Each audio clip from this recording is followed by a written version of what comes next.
terrible children. That's what the project was called. It started in the 1970s. Their plan was to artificially create the most powerful soldier possible. The person that they chose as the model was the man known then as the greatest living soldier in the world. Big Boss. But Father was wounded in combat and already in a coma when they brought him in. So they created us from his cells, with a combination of 20th century analog cloning and the Super Baby method. Super Baby method. They fertilized an egg with one of Father's cells, and then let it divide into 8 clone babies. Then they transferred the clones to someone's uterus and later intentionally aborted 6 of the fetuses to encourage strong fetal growth. You and I were originally octuplets. Octuplets? Yes. The other 6 of our brothers were sacrificed to make us. We were accomplices in murder before the day we were even born. So it was you and I, 2 fertilized eggs with exactly the same DNA. But they weren't finished yet. They used me as a guinea pig to create a phenotype in which all of the dominant genes were expressed. To create you! I got all of the recessive genes! You took everything from me before I was even born! But you and I aren't his only children. What? The Genome Soldiers. They too are his progeny, carrying on his genetic legacy. But they're different. They're digital. With the completion of the Human Genome Project, the mysteries of humanity were laid bare.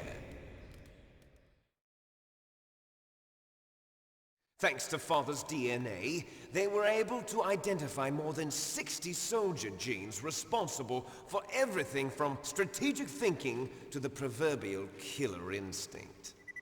Those soldier genes were transplanted into the members of the next generation Special Forces. That's how they became the Genome Soldiers. That's right. The Genome Soldiers that you've been killing are our brothers with the same genes as ours. The Genome Soldiers? That's right.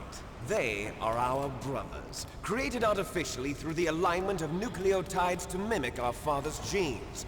They too are the product of numerous sacrifices. Sacrifices? Human experiments! 1991, the Gulf War. The military secretly injected soldiers with the soldier genes. The Gulf War syndrome that hundreds of thousands of returning soldiers complained about was a side effect of it. Ha! Everyone knows that the Gulf War syndrome was caused by exposure to depleted uranium used in the anti-tank rounds.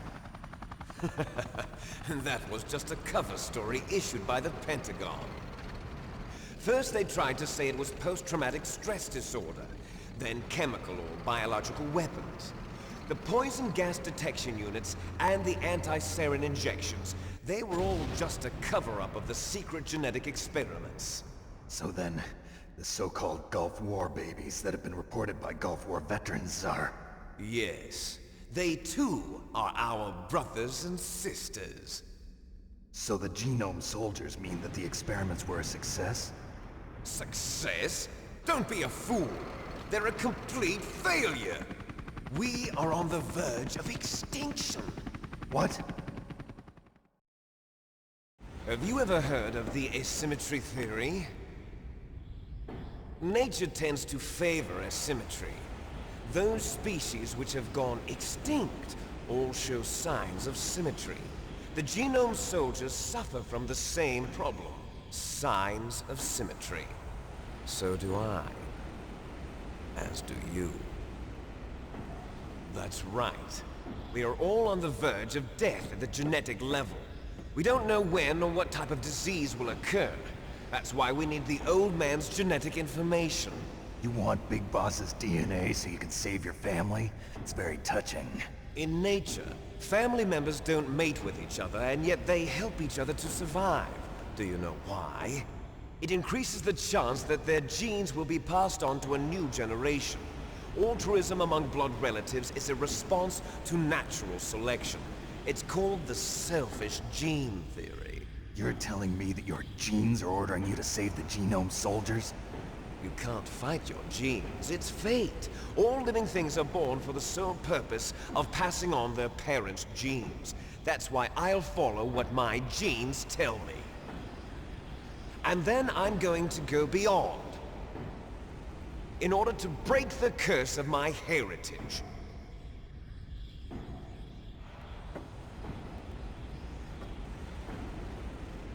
And to do that,